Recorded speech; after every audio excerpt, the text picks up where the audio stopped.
बिस्मिल्लाहिर्रहमानिर्रहीम अस्सलामु अलैकुम वरहमतुल्लाहि वबरकातुहू। मेरी दीनी बहनों, आज आप हज़रात के सामने औरतों के वज़ू के ताल्लुक़ से कुछ मसाइल पेश कर रहा हूँ। आपको वीडियो ध्यान से देखना है ताकि आपका वज़ू मुकम्मल हो जाए और आपकी नमाज अदा हो जाए।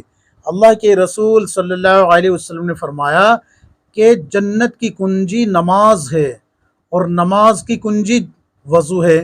जिसने वज़ू सही कर लिया उसने नमाज को सही अदा कर लिया, और जिसने वज़ू सही नहीं किया उसकी नमाज भी नहीं हुई। अब मैं आपको कुछ उसूली बात बताऊंगा जो आपको समझनी है वज़ू के ताल्लुक से। ख़वातीन को बता रहा हूँ मैं ये। देखिए, अमूमन हर औरत को, मुसलमान औरत को जो नमाज पढ़ती है उसको ये पता है कि 4 फ़र्ज़ है वज़ू के। नंबर 1, पेशानी के बालों से लेके थोड़ी के नीचे तक, एक कान की लो से दूसरे कान की लो तक पूरा चेहरा धोना। नंबर 2, दोनों हाथों को कोहनियों तक नहीं बल्कि कोहनियों समेत, यानी कि थोड़ा कोहनी से ऊपर तक धोना। नंबर 3, सर का मसह करना, चौथाई सर का मसह करना या पूरे सर का मसह करना। और नंबर 4, दोनों पैरों को टखनों समेत धोना। ये 4 फ़र्ज हैं। अब औरतें ये 4 फ़र्ज तो अदा कर लेती है, लेकिन इनके अंदर होने वाली गलतियां जो है वो नज़रअंदाज कर देती है, जिसकी वजह से या तो वज़ू नहीं हुआ या फिर जो है वज़ू मकरूह हो गया। अब वज़ू ना होने की शक्लें कौन सी है, पहले मैं आपको वो बता देता हूँ। सबसे पहले हम हाथ से ही शुरू करते हैं। देखिए, हाथों में अगर परत वाली मेहंदी लगी हुई है जिसकी परत जम गई और वो ऐसी परत है कि स्किन तक पानी नहीं पहुंचने देती, तो फिर आपका वज़ू नहीं हुआ। चाहे वो हथेली पे लगी हुई है, चाहे नाखूनों में लगी हुई है, चाहे ऊपरले हिस्से में कलाई तक, कोहनी तक लगी हुई है, यानी कि कोहनियों समेत हाथ धोने हैं ना, यहाँ से लेके यहाँ तक आपके जिस्म के किसी हिस्से पे कोई ऐसी चीज़ लगी हुई है जो कि स्किन तक पानी नहीं पहुँचने देती, तो आपका वज़ू नहीं हुआ। गुसल की बात नहीं कर रहा हूँ मैं, गुसल का जिक्र नहीं कर रहा हूँ, यहाँ सिर्फ वज़ू के मसाइल बता रहा हूँ। आपका वज़ू नहीं हुआ। इसी तरीके से अगर आपके नाखूनों में आटा लगा हुआ है, वो खुश्क हो गया, फंस गया, चिपक गया वहीं, और वो स्किन तक पानी नहीं पहुंचने दे रहा, तो भी आपका वज़ू नहीं हुआ। अगर आपके नाखूनों में नेल पॉलिश लगी हुई है, वो भी स्किन तक पानी नहीं पहुंचने देती, उसकी वजह से भी आपका वज़ू नहीं हुआ। तो ये वो मसाइल है जिसको औरतें नज़रअंदाज कर देती है और वो समझती है कि भाई वज़ू तो हो गया। बहुत सारी ख़वातीन हैं कि उन्होंने आर्टिफिशियल नाखून लगाए हुए होते हैं और वो उसी पे जो है वज़ू कर लेती है। तो खूब अच्छे से जहन नशीन रखे कि आर्टिफिशियल नाखून के नीचे पानी नहीं पहुंचता नाखून पे, और शरीयत का हुक्म यह है कि अगर बाल बराबर जगह भी सूखी रह गई तो आपका वज़ू नहीं होगा। तो आर्टिफिशियल नाखून अगर लगा रखे हैं तो पहले उनको उतार लीजिए। अव्वल तो लगाना ही मुनासिब नहीं है। मन तशब्बह बिकौमिन फहुवा मिनहुम, जो जिसकी निस्बत इख्तियार करेगा उसी के साथ उसका शुमार होगा। तो ये गैरों से आया हुआ तरीका है, तो इसको तो छोड़ना ही पड़ेगा, छोड़ना ही बेहतर है। तो आर्टिफिशियल नाखून अगर लगा रखे थे तो उनको उतार लीजिए। नेल पॉलिश लगा रखी है तो उनको उतार लीजिए। परत वाली मेहंदी लगा रखी है तो उसको उतार लीजिए। इसी तरीके से कोई कलर लगा हुआ है, पेंट लगा हुआ है, उसको छुड़ा लीजिए, तब जाके आपका वज़ू होगा। अगर आपने ऐसा नहीं किया तो आपका वज़ू नहीं होगा। वज़ू नहीं होगा तो नमाज नहीं होगी, नमाज नहीं होगी तो ज़िम्मे से नहीं उतरेगी। तो ये तो हाथों के ताल्लुक से मैंने बता दिया। अब चेहरे के ताल्लुक से भी सुन लीजिए। देखिए, कोई ऐसा मेकअप अगर आपने किया है जो कि वाटर प्रूफ है, जैसे कि स्किन तक पानी नहीं पहुंचता, जिसकी वजह से स्किन तक पानी नहीं पहुंचता, तो उस मेकअप को करके अगर आपने वज़ू किया तो आपका वज़ू नहीं हुआ। आपको जो है मेकअप छुड़ा के दोबारा से वज़ू करना होगा। अगर आपने ऐसा नहीं किया तो आपकी नमाज नहीं होगी। दूसरी बात, लिपस्टिक जो है, अगर कोई लिपस्टिक ऐसी है कि वो वाटर प्रूफ है, होठों की स्किन तक पानी नहीं पहुंचने दे रही, तो भी आपका वज़ू नहीं हुआ। और अगर कच्ची तो है, पानी तो पहुंच सकता है, लेकिन आपने उसके ऊपर को ही वज़ू किया है, तो एक उसूली बात इसमें समझ लीजिए कि लिपस्टिक के अंदर चिकनाहट होता है।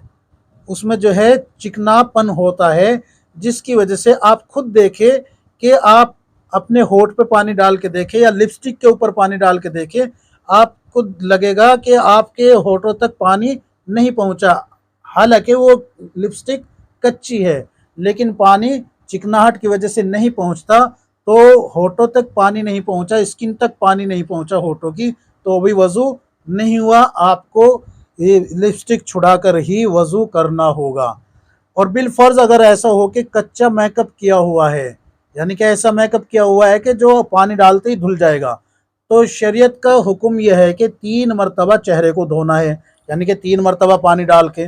अब आप खुद जो है ना 3 मरतबा पानी डालने के बाद फिर आईने के सामने जाके देखना कि आपका आई शेड भी बह के नीचे को आ गया होगा, और ये जो क्या बोलते हैं उसको, जो रुखसारों पे एक लाल कलर का होता है वो भी बह गया होगा, तो काला पीला आपका चेहरा हो चुका होगा। तो अफजल और बेहतर यही है कि आप पहले क्या करें, मेकअप को छुड़ा ले, हाथों में जो कलर वगैरह मेहंदी ऐसी लगी जो पानी स्किन तक नहीं पहुंचने देती, उन सबको छुड़ा ले, तब जाके आप वजू करें। तीसरा मसला ये है सर के मसह के ताल्लुक से। देखिए, 1/4 सर का मसा करना ये फ़र्ज़ है, पूरे सर का मसा करना ये सुन्नत है।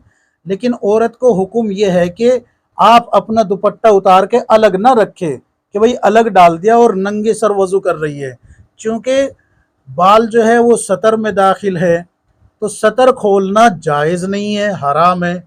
तो दुपट्टे के अंदर ही आप जो है पानी का हाथ लेके, तो आप उसको हाथ को यूं गर्दन तक लेके जाए, गुद्दी तक ले जाने के बाद फिर वापस ले आए। वापस लाने के बाद फिर जो है आप कानों का मसा करें और गर्दन का मसा पीछे से कर लें। अच्छा, बहुत सारी खवातीन को मैंने ऐसे करते हुए भी देखा है और सुना भी है। हमारी अहलिया भी कभी कभी कर दिया करती थी, मुझे पता नहीं था। तो वो क्या करती थी, यूँ पानी लेके यूँ यूँ लगाती थी, यूँ होठों को भी चूमती थी, नाक को भी और आंखों को भी, और फिर जाके मसा करती थी। तो ये बिदात है और बिदात गुमराही है। कुल्लु बिदातिन ज़लाला व कुल्लु ज़लालतिन फिन्नार, के हर बिदात गुमराही और गुमराही का ठिकाना जहन्नम है। तो इससे बचना है, आपको बेपर्दा नहीं होना है वजू करते हुए, दुपट्टा उतार के अलग नहीं रखना। हालांकि वजू हो जाएगा, लेकिन दुपट्टे को अलग रखने का गुनाह हो सकता है। तो 3 हो गए। चौथा मसला ये है कि टखनों समेत पैर धोना। अगर पैरों में भी कहीं ऐसी परत वाली मेहंदी लगी हुई है, जैसे कि अमूमन ख़वातीन तलवों में भी लगा लेती है और पैरों के चारों तरफ किनारी भी बनाती है और नाखून भी नाखूनों में भी लगाती है, और अल्लाह हिफाजत फरमाए, अब तो गैरों से ये तरीका इख्तियार करती जा रही है औरतें कि टखने से ऊपर तक मेहंदी लगा रही है मुस्लिम औरतें। तो ऐसी मेहंदी लगाना वो तो एक अलग मसला है, जायज़ है या नहीं। लेकिन अगर ये परत वाली मेहंदी है जिसकी परत जम गई है और वो पानी स्किन तक नहीं पहुंचने दे रही, तो आपका वज़ू नहीं होगा। आपको दोबारा से इसको धो के, यानी कि साफ़ करके, उतार के, उखाड़ के, तब आपको जो है वज़ू करना होगा। एक गलती यहाँ ये होती है कि आपके पैरों में जो है मेहंदी भी नहीं है, नेल पॉलिश भी नहीं है, कुछ भी नहीं है, बिल्कुल साफ शफाफ है। आपने वजू किया, आपके हाथों में भी कुछ भी नहीं है, कलर भी नहीं है, मेहंदी भी नहीं है, नेल पॉलिश भी नहीं है, आटा भी नहीं है, मिट्टी भी नहीं है, कुछ भी नहीं है। आपके चेहरे पे भी कुछ भी नहीं है, कुछ भी नहीं, आप बिल्कुल क्लीन है, यानी कि बिल्कुल साफ शफाफ है। कोई भी आपके चेहरे पे कोई नेल पॉलिश नहीं लगी, हाथों में, नाखूनों में कोई चेहरे पे ब्लश पाउडर नहीं लगा, कुछ भी नहीं लगा।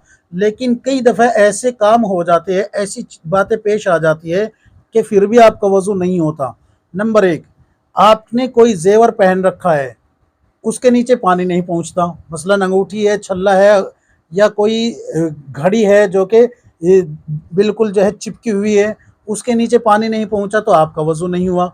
इसी तरीके से नाक की नोज़ रिंग है, नोज़ पिन है, वगैरह जो भी है, अगर उसके नीचे भी पानी नहीं पहुंचेगा तो आपका वजू नहीं होगा।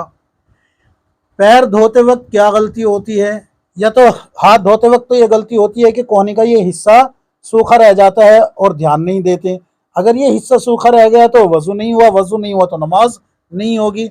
इसी तरीके से पैर धोते वक्त टखनों समेत पैर धोना होता है, लेकिन गलती क्या होती है कि एड़ी का कुछ हिस्सा सूखा रह जाता है और हम समझते हैं कि हमारा वजू हो गया। अल्लाह के रसूल सल्लल्लाहु अलैहि वसल्लम ने सहाबा इकराम को तरगीब दी है कि एड़ियों का खास ध्यान रखा करे। तो पता लगा ये आपसे और मुझसे नहीं बल्कि माज़अल्लाह कि सहाबा इकराम भी इसमें जो है थोड़े से लापरवाही बरत रहे होंगे, इसीलिए आप सल्लल्लाहु अलैहि वसल्लम ने हुक्म दिया कि एड़ियों का ध्यान रखा करो, ये पीछे से सूखी ना रह जाए। अगर ये सूखी रह जाती है तो फिर वज़ू नहीं होगा। इसी तरीके से कोई वैसलीन वगैरह ऐसी लगी हुई है कि उसके ऊपर से पानी फिसल जा रहा है, स्किन तक पानी नहीं पहुंच रहा, जैसे एड़िया फट जाती है ना, क्रैक क्रीम वगैरह वैसलीन वगैरह लगाते हैं, तो अगर वो स्किन के अंदर पानी, स्किन तक पानी नहीं पहुंचने दे रही तो भी आपका वज़ू नहीं हुआ, आपको दोबारा से उसको छुड़ा के वज़ू करना होगा। उम्मीद है कि ये तमाम मसाइल आपको समझ में आ गए होंगे। हवाला मैं आपको बता रहा हूँ, फ़िक़ही ख़वातीन के फ़िक़ही मसाइल, ये किताब है और इसका सफ़ा नंबर आप खोल के देखें, 57, 58, 59, 60 खोल के देखें, आपको तमाम मसाइल मिल जाएंगे। अल्लाह तबारक व तआला हम सबको किताब व सुन्नत के मुताबिक ज़िंदगी गुजारने की तौफ़ीक़ अता फ़रमाए। आमीन या रब्बुल आलमीन।